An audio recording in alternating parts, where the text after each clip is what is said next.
And this is Rick Hall behind the camera for the Letcher County Government Channel. And we're here at the Whitesburg Fire Department. We're going to try to take you on a little tour here.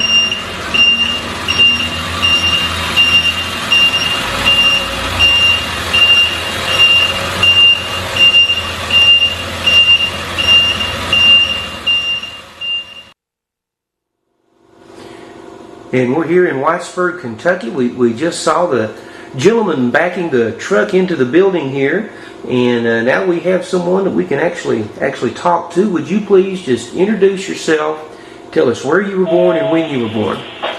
I'm Gary Mullins. I'm the fire chief here at Whitesburg. I'm going to turn down my radio just a minute so we'll get a good clear sound.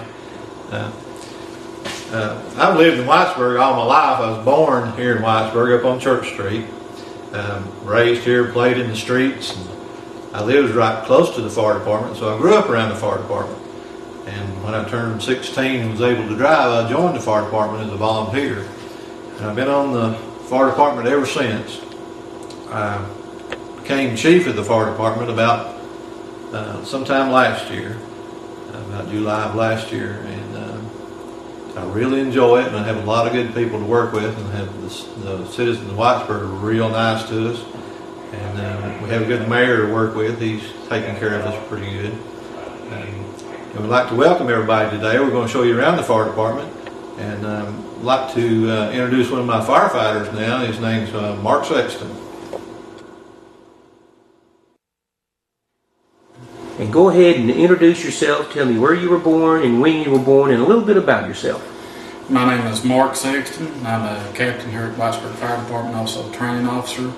I was born and raised here in Whitesburg, Kentucky. I was born February the 17th, 1969. I've been on the fire department here since June of 1990, going on 20 years now. And as the chief, just like him, I was born and raised right around the fire department, lived right next door to the fire department all my life. And when I turned 21 years of age, I decided I wanted to join the fire department because I enjoy helping people, and I love helping people. Okay, well I appreciate it. We're going to take a little tour now, okay? Okay, we're entering our administrative office. At one time this used to be the office of the fire chief, and now the fire chief's office is down the hallway. This is where we keep all of our personnel records and files and all of our training records. And this is where we do our work on the computer as far as putting our training records and training hours in on the computer to be sent to the fire commission. How much training have you had at this time to be in your position? At this time, since I've been on the fire department, I've had over 2,500 hours of fire training. Right here is our dispatch area. This is where we have dispatchers on duty now. Where the fire department used to take care of the dispatching, now we have dispatchers that come on duty at 4 in the evening, and they get off work at 8 o'clock in the morning. They take all the incoming calls for the police and some of the fire department.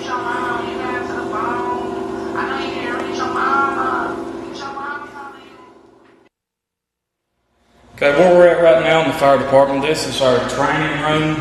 We'll be holding all of our training meetings here every Tuesday night between 6:30 and 8:30. We do classroom training. We also do hands-on training. We have schools that come in and do tours of the fire department, and we show them a little fire safety and give them rides on the trucks.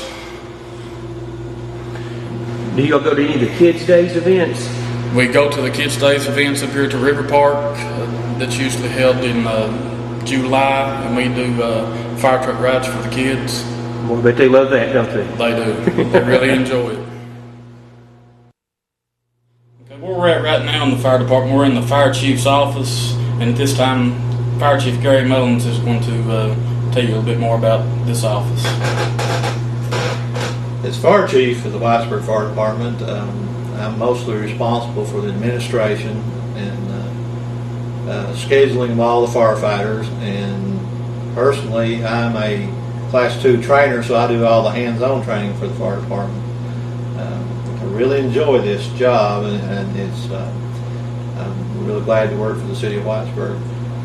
Now, someone told me that you used to do some other stuff for the city of Whitesburg. I used to be on the city council since about 1990. That was an interesting job. I really enjoyed the legal aspects of it, but I'm glad to be out of it now. Now people doesn't call and have all the headaches that was involved with the city council. You know, Gary, I recently filmed one of their meetings, and I think you were there. Were you talking about some more equipment at that time, or? The mayor, in conjunction with the Letcher County Fiscal Court, they have secured a rural development grant for $100,000 to assist the city of Whitesburg and the Whitesburg Fire Department to buy a new tanker truck. And that should be here sometime in September. It's on order. And we'd really like to thank the Letcher County Fiscal Court for assisting us in that project. And could you describe the tanker a little bit for us? The tanker will be a 2,000-gallon tanker. It'll be a pumper/tanker. That means that it could go to a fire and pump water. And we've needed a tanker here in Whitesburg for a long time. We've got some areas of the city that do not have fire hydrants. So we really need that tanker, and we will be able to assist the other fire departments in the county with that tanker. If they call us, we will go and assist them with water. Another question I've been asked is this department a volunteer, or is it a paid, or could you describe how that works here? The way the state of Kentucky describes us is a combination fire department. That means some of us are paid and some of us are volunteer. I have 5 men that work for me, and we have anywhere between 25 and 30 volunteers. Not everybody shows up at one time, but we like to make sure that everybody is welcome to join this fire department if they wish to. Okay, well, let's go look at some of the equipment. Okay. Okay, right here, we have down here in the bay, this is where we get ready when we get ready to go on a call, structure fire, or any type of fire. This is our turnout gear that we have to wear. And what we have our bunker pants and boots. We have a coat. We have a helmet. We also have gloves. And what you see here is not actually part of the turnout gear itself. This is just a reflective jacket. If we go out onto a car wreck, we're out onto a federal public highway. It's federal law now since November of 2008 that all fire, EMS, police, any state highway workers, when they're out on the highway, they have to wear these reflective coats. You may not know the answer to this. We may have to get it later, but what would an outfit like this cost to suit up a fireman? An outfit would probably cost in the range between, I would say, about $10,000 to $15,000 just to suit one firefighter. Jiminy crickets. Aren't you all worried somebody might just walk in here and grab one of these? Gosh. Put it on eBay or something? Oh. Correction, it's more like $1,500 instead of $15,000 to suit one firefighter in full turnout gear. And he did mention one of the tanks would cost something like $6,000, or? One of the tanks, the SCBA tanks that we have to wear, would cost about $6,000. Right? Okay, all right. This next piece of equipment we have, we share it with the water department. They use it to read meters with sometimes, but they store it here, so we use it too. It is a 4-wheeler. We use it during festivals. We use it on forest fires. What we have here in the back is a self-contained foam unit. It's operated off of an air cylinder. And what we can do, it multiplies the water and foam that's in this tank 80 times. So we actually have more capabilities with this little piece of equipment than we do one of our fire trucks. It'll put out a lot of foam. We can coat a house with it and keep it from burning during a forest fire, or we can put a ring around the forest fire and stop the fire in its tracks. So if they see you pulling up in this side-by-side 4-wheeler, there's no use to panic. The fire department is still there. Yes. We use it during the festivals we have here in town. We put our EMS equipment on it. We have the firefighting capabilities and the EMS capabilities. I'm going to just do a walk around here, Gary. Okay. We can get a full shot of it.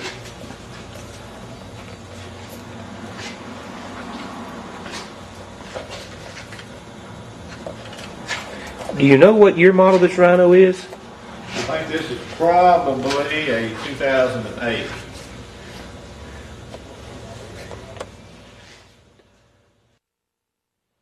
This next piece of equipment we have here, we actually store this for the DES department in Letcher County. This is a self-contained foam trailer. It's air operated. Just like the little ATV we showed you a while ago, this thing has the capability of putting out gasoline fires or any kind of fire like that. We can put any kind of foam in it we want, and it's property of our hazmat team, which is part of DES here in Letcher County, and we just store it for them. So you could hook this up, say, to a pickup truck and hit the road. And if we had a large gasoline fire or some fire that required any kind of foam, that we'd be ready to go. Okay. Okay, what we have here is our rescue truck. This we take with us when we respond to car wrecks. We respond to EMS calls, whether it's to assist the ambulance service, local ambulance service. They'll call us every once in a while to assist them on the EMS call. And we can also use it to fight a vehicle fire if we need to. Now, is this the vehicle that the very start of, you were backing into the firehouse with? Yes, it is. And where had you been? We had been to Whitesburg Middle School. They had their career day today. We was down there, we was talking to them in case there were any students down there that would be interested later on in life that would have been interested in joining the fire department. We was giving them tips and ideas of what they would need to do to join the fire department. Okay, well, why don't you go ahead. This stuff here looks almost like off a spaceship. What's all this stuff here? This right here is our pump panel. When we hook hoses up to it, and we also have gauges to let us know how much water pressure that we're discharging out. We have a water level indicator to let us know how much water that we're using or how much water we have left in the tank. And we have discharge outlets that we can hook into. So your hoses actually can hook in right there. Our hoses can hook into these discharges, and if we're hooked into a hydrant and we need to fill up from a hydrant or pump from a hydrant, we can hook into this intake down here at the bottom. And this truck has the capability of pumping 350 gallons a minute. It holds 300 gallons of water. So pound for pound, this is a pretty good firefighter. Pound for pound, it does fight fire pretty good. All right, I'm just going to get them a quick shot inside before we get to there. Is there anything different on the inside of this vehicle than a normal truck that you know of? Probably just your lights and radio? It's just the lights and radio. And that's pretty much it, just here in the cab of the truck. Is this a gas or diesel vehicle? This is a diesel vehicle. It's a 5-speed. Okay, now take me on down here. What you're going to show me next, please. Okay, here in this compartment here, we keep all of our hand tools that we would need as far as flashlights, hydrant wrenches, spanner wrenches that we would use on a hydrant to help take couplings off of hydrants, or if we need to take off of our couplings off of our truck so we can hook a hose up. We also have another foam inductor if we wanted to use foam, and we have a couple buckets of foam, and that's pretty much all we have on this compartment. It's just what we carry is just our hand tools. Okay. Our next compartment, we have a couple of SCBA tanks, which is the compressed air tanks that we have to wear when we go inside of a burning building, when we go into a fire. These have the tanks and also have the mask. Everything's ready to go for the firefighter that uses. Now, how long would it typically take you to put one of those on?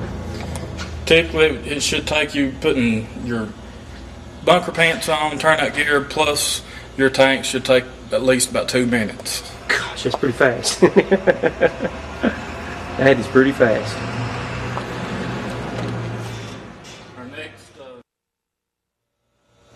Okay, here in this compartment we have all of our cribbing blocks that we would use if we were out on a automobile accident and we have a vehicle that was not stable and we needed to stabilize that vehicle to keep it from tilting, turning over. We would use these cribbing blocks to crib it to keep it stabilized. Here we have oil dry that we would use on the automobile accident, car wrecks. If we have any kind of leaking fluid such as gasoline, oil, antifreeze, transmission fluid, we could use this oil absorbent put down on the ground to absorb it.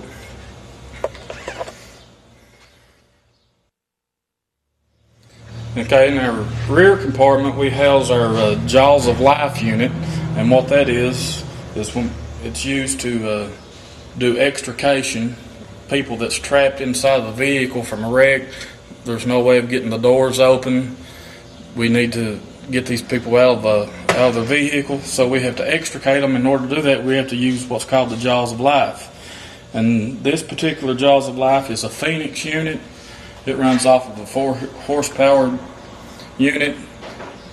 We've got the spreader cutter combination. We've also got a pair of cutters, and we've got a ram that we would use.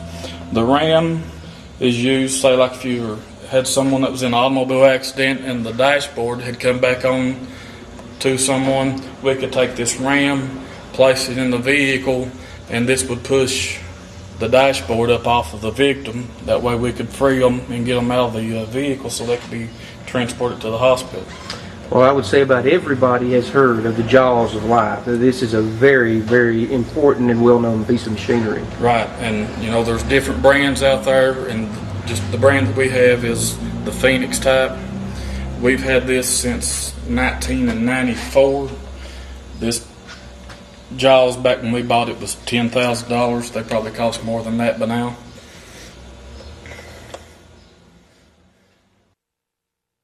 Okay, and on this compartment we house our generator. If we're out on a scene at nighttime and we need to hook up some kind of floodlights, we could use this generator and hook our lights into it, turn the generator on, and we would have lighting at night. During our recent snowstorm, I'd say some people would have come and got that if they'd have known you had it in here. Yes, they would. It would help us out, if we don't have a lot of light at nighttime and we need extra lighting, we could use the generator to set up our lights so we'd have extra lighting at night. I guess you just don't have daytime fires, do you?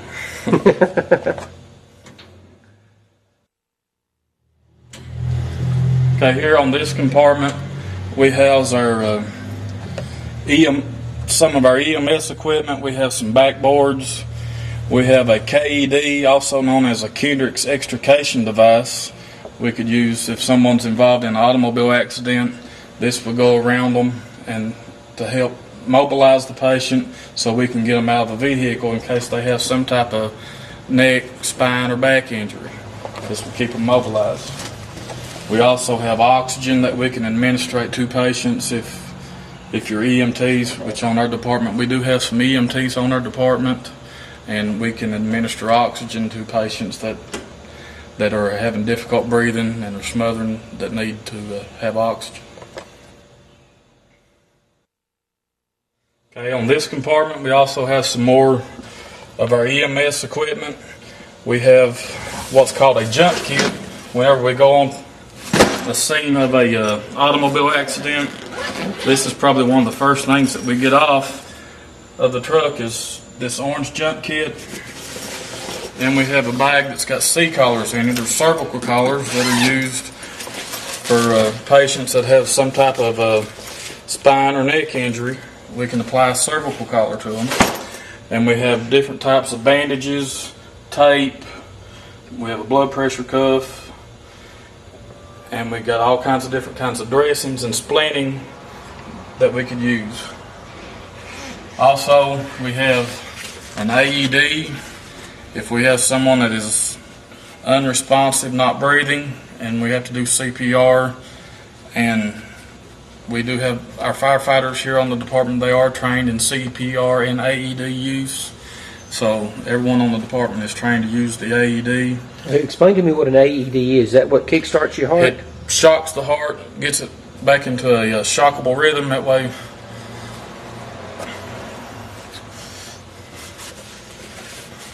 and also the most important thing when we're out on the scene is to make sure we wear our gloves. No doubt, no doubt.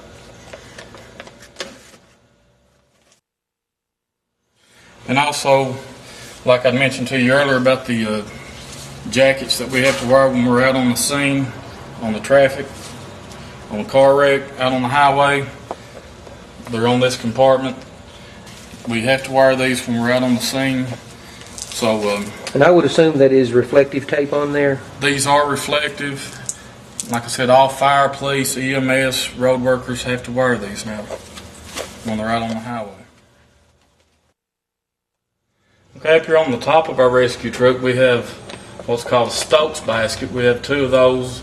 If we have to do any kind of rescue, someone that's over a hill, we could take this Stokes basket and take it down over the hill, put this person in the Stokes basket along with the backboard that's located inside there that you can't see right now, strap them in there, and we can bring them back to the top so they can be transported to the hospital for further treatment. We can do all of our packaging that we need to at the scene, bring them back to the top, and they can be transported to the hospital. The next truck we're going to look at here is the workhorse of the Whitesburg Fire Department. This is engine 1. It has the capability of carrying 5 firefighters. 4 of them have air packs in the seats. They'll be able to put their air packs on as they're going to the fire. They should be ready to fight the fire when they get there. We'll move on right on down. Some of this equipment is the same on the other truck. The pump panel on this particular truck is up here, so you can stand up and you'll be able to see both sides of the truck. Just continue with the engine 1. We just wanted to show you the pump panel on the engine 1. This one actually is up on top of the truck. We're standing on top of the truck now looking down. You get a better view of the fire scene from up here, and you also have a deck gun up here that shoots about 1,000 gallons a minute, so that put out a pretty good sized fire. Is that your most powerful one? No, actually we've got another truck over here that we'll show you in just a minute that has a more powerful pump and monitor.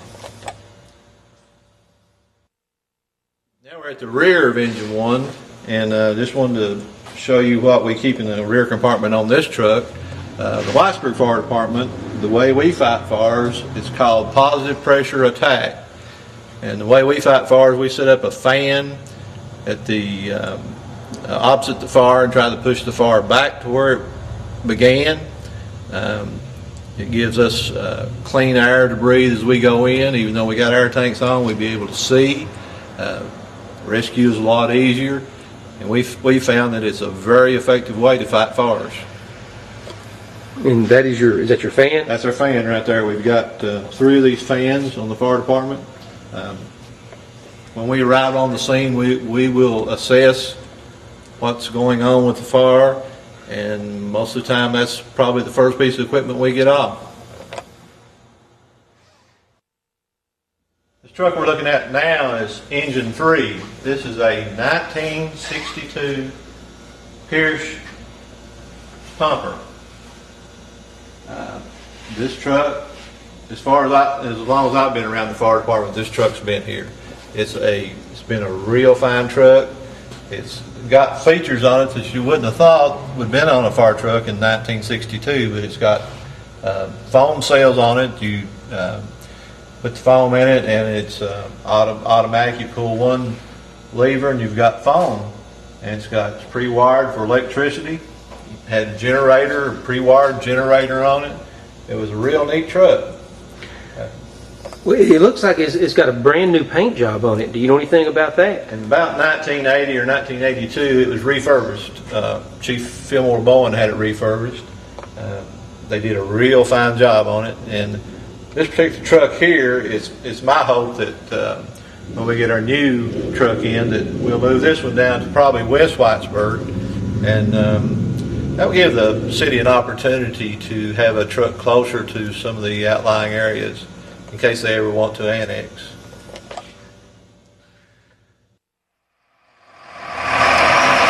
Gary and Mark are going to be nice enough to take me on a little ride in the big fire truck. We're going to go up in the boom. So get ready to have an experience.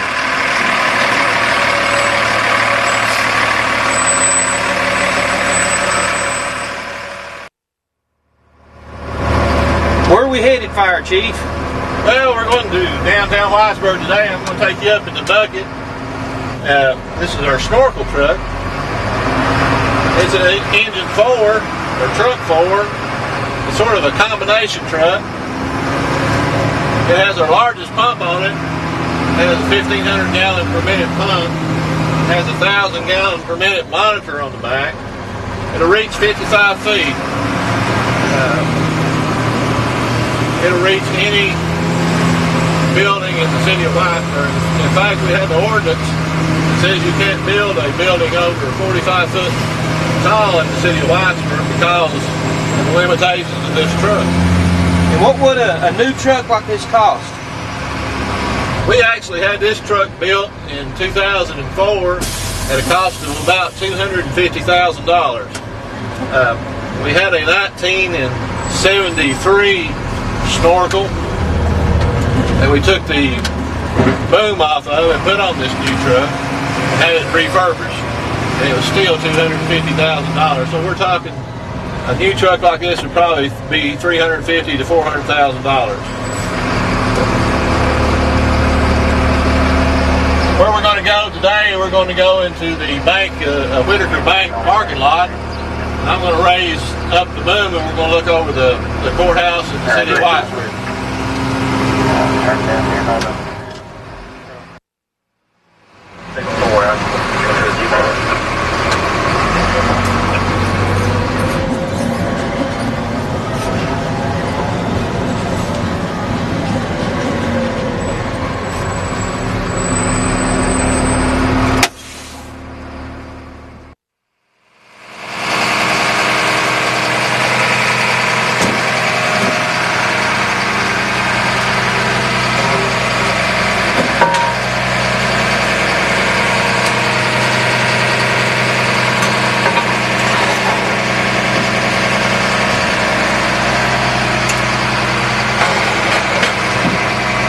Mark, what are you doing here? This we're setting up for our elevated platform. Anytime we're sitting in a place that's unlevel, not level, we have to set out our jacks so we can elevate the truck so it'll be level. Okay. So we can operate a boom.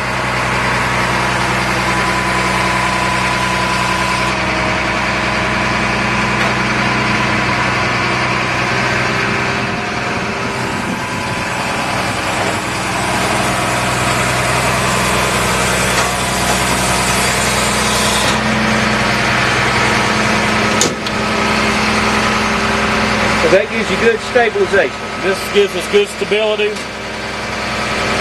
So just necessary on one side? Both sides. The other one's out. He put the other ones out? Yeah, you put up, you got outriggers on the driver's side and the passenger side. Yeah, there it is, folks, right there.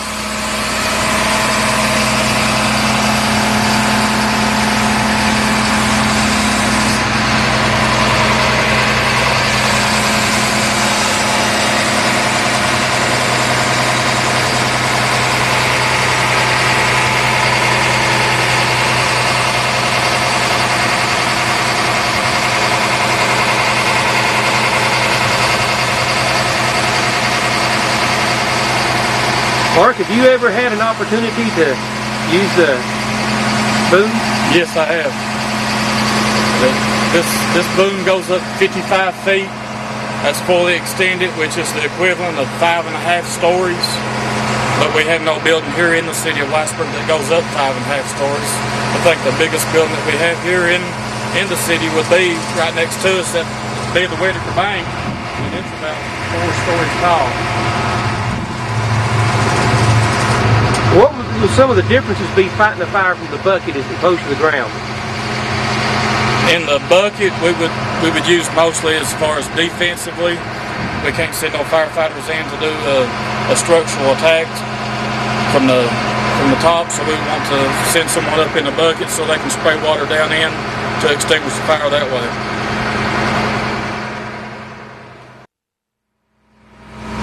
What we're going to do today, we're going to take everybody up and let them see the capabilities of this snorkel. What it is it's a bucket.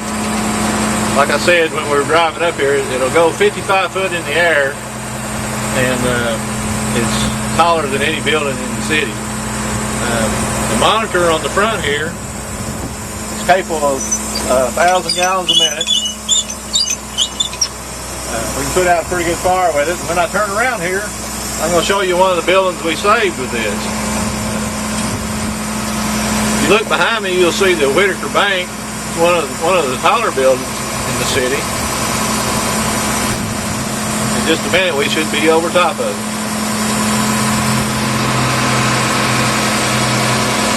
Well, we're already a long way up. I'm glad I'm not afraid of heights. Me too. Yeah.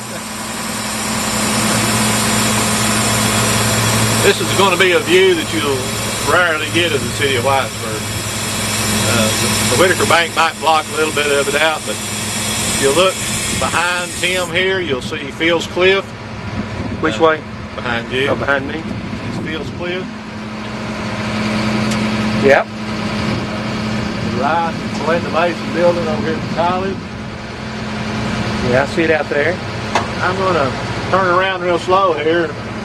Tim's a little bit shaky, so if your screen's shaking a little bit, that's Tim. There you go. As soon as we turn around here, we'll be over top, and you'll be able to look down at the Letcher County Courthouse. Well, everybody in this county is familiar with the Letcher County Courthouse. Yeah. Got to get your license there and everything, don't you? The building right below us is the Community Trust building. Community Trust Bank. Man, that is a spectacular view. Wow. And how high would you say we are right now, Gary? I'd say we're about 45 feet. Well, I can actually raise us up another 10 feet. But for the city, 45 is your requirement. 45 is a requirement in the city. That gives us a little leeway. I'll tell you what, guys, The this building is... in front of you right now that says J.H. Frazier on the front of it, the brown and light brown building. Law offices in there now. It used to be the Messenger Court building. Now, is that the tallest building or the one beside of One it? right here. Oh, this one, okay.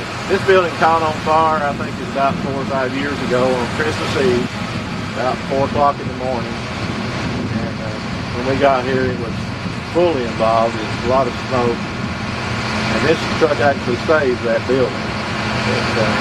The first floor, the second floor was destroyed almost, but it did help us save the building, and it's in use today. And how long ago was that again? It's been 4 or 5 years ago. Well, you sure can't tell it was ever in doubt. It was about 16 degrees that morning. Oh, that's lovely. So all the water that sprayed back on us turned to ice almost immediately. Oh. We were all covered in ice. It wasn't a good Christmas Eve for us. No, man, it wasn't. But I'm sure the building appreciated your efforts. Oh, yeah. Oh, man, this is just fabulous, I'm telling you. If you pan just to the behind you again, you'll see a good shot of Pine Mountain. That thing goes for about 120 miles, doesn't it?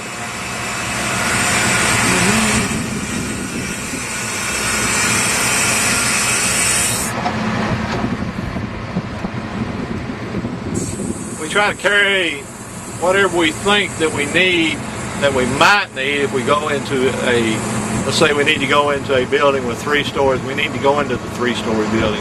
We have hose up here, we have the capability of hooking into this and actually having hand lines come off this truck. We have axes, we have pike poles, we have everything that we need attached to this, so it's readily accessible to us if we have to fight a fire on a 3rd-story building. What about maintenance on a particular vehicle like this with this type of equipment? We do maintenance quite often on this vehicle. We have somebody came in, a professional come in once a year and do maintenance. Then about 6 months later, we have a professional company out of Minnesota to come in and test it to make sure that it's still operating the way it was designed to operate. And they actually issue us a certificate of compliance every year.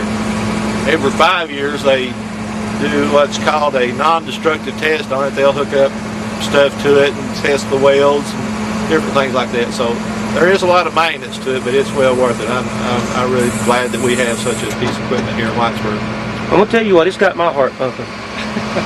Next time I see a guy up in a booth, I'm gonna have a lot more respect for him. But he is now taking us back down to the ground.